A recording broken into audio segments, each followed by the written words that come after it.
আসসালামু আলাইকুম, আমি শাহ মোহাম্মদ নুরুদ্দিন। আজকে যে বিষয়টা নিয়ে কথা বলবো সেটা হলো ইউএসএ এমবিসিতে B1 B2 ক্যাটাগরিতে আপনি ট্যুরিস্ট ভিসায় কিভাবে আপনার ট্রাভেল হিস্টরি তৈরি করবেন। এই বিষয়ে অনেকেরই অনেক প্রশ্ন থাকে।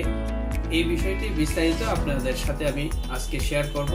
ততক্ষণে আপনারা আমাদের চ্যানেলটি সাবস্ক্রাইব করবেন, লাইক এবং ফলো দিয়ে সাথে থাকবেন।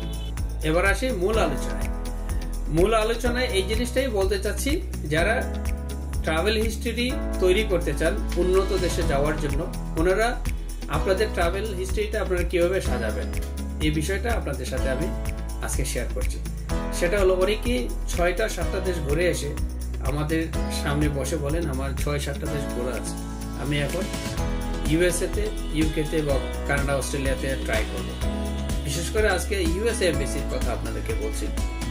এটা হলো B1 B2 টুরিস্ট ভিসা ক্যাটাগরিতে আপনারা অ্যাপ্লাই করে থাকেন। আমরা যখন DS 160 ফর্মটা আমরা ফিল আপ করি, সেখানে আমরা বলে দিই কয়টা দেশে আপনি ট্যুর করেছেন। 6টা বা 7টা দেশ হতে পারে। সেই ট্যুরে কিন্তু আপনার ডেট উল্লেখ থাকে না, আপনি কত তারিখে গিয়েছেন, কত তারিখে আপনি ফিরেছেন। 6টা বা 7টা দেশ ঘোরা দেখার পরে উনি আপনার যিনি ইন্টারভিউয়ার থাকবে বা ভিসা অফিসার যিনি থাকবেন, আপনার প্রতি ওনাদের প্রথমে একটি পজিটিভ ধারণা ছিল যে আপনি 6-7টা দেশ ঘুরেছেন। আপনার পাসপোর্টটা যখন ওনার হাতে যায়, তখন উনি যখন দেখেন যে আপনি আজকে গিয়ে ঢুকেছেন, আবার কালকে অথবা পরশু দিনে আপনি বের হয়ে অন্য দেশে চলে গেছেন, তারপরে ঢুকেছেন এই দেশে, আবার একদিন পরে অন্য দেশে চলে গেছেন, এইভাবে একসাথে 3টা দেশের প্যাকেজ আছে অনেকেই করে থাকেন। এই 3টা দেশ ওনারা 4 দিনে 4 রাত 5 দিনে শেষ করে চলে আসেন, কিন্তু আসলে এটা ট্রাভেল হিস্ট্রি বলে না।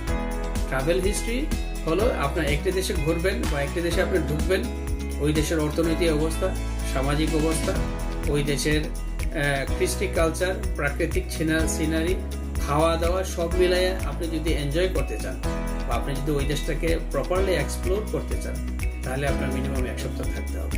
1 সপ্তাহ না থাকেন 5 দিন থাকেন। এই 5 দিন আপনি সেটা কিভাবে প্রমাণিত হয়, আপনি 5 দিন ছিলেন না 1 দিন ছিলেন। আপনি যেদিন ঢুকছেন এদিন একটা সিল পড়ে, ওই দেশ থেকে যেদিন আবার বের হবেন আর একটা সিল পড়ে। এটা দিয়ে প্রমাণিত হয় আপনি কয়দিন ওখানে স্টে করেছেন।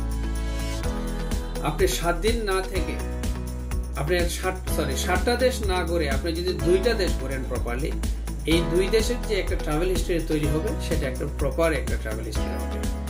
আর ওই 1 রাত 2 দিন এভাবে থেকে আপনি যে ট্রাভেল হিস্ট্রিটা তৈরি করেছেন, এরকম ট্রাভেল হিস্ট্রি দিয়ে অনেকেই ট্রাই করেছেন, অনেকেই রিফিউজ হয়ে আমার কাছে আসছেন।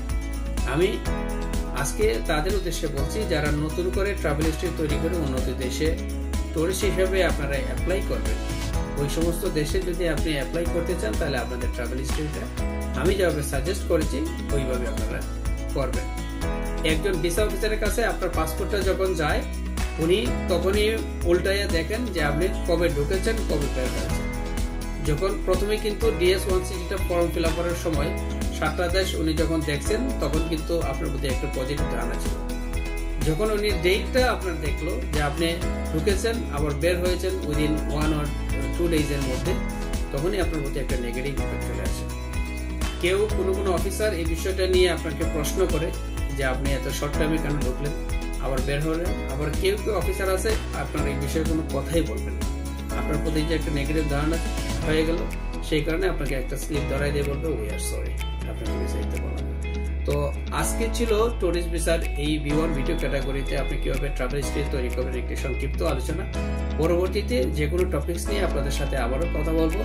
ততক্ষণ আপনারা আমাদের সাথে থাকুন, আমাদের চ্যানেলের সাথে থাকুন, আমাদের চ্যানেলটি সাবস্ক্রাইব করবেন, লাইক ফলো দিয়ে আমাদের পাশে থাকবেন। ধন্যবাদ। আসসালামু আলাইকুম।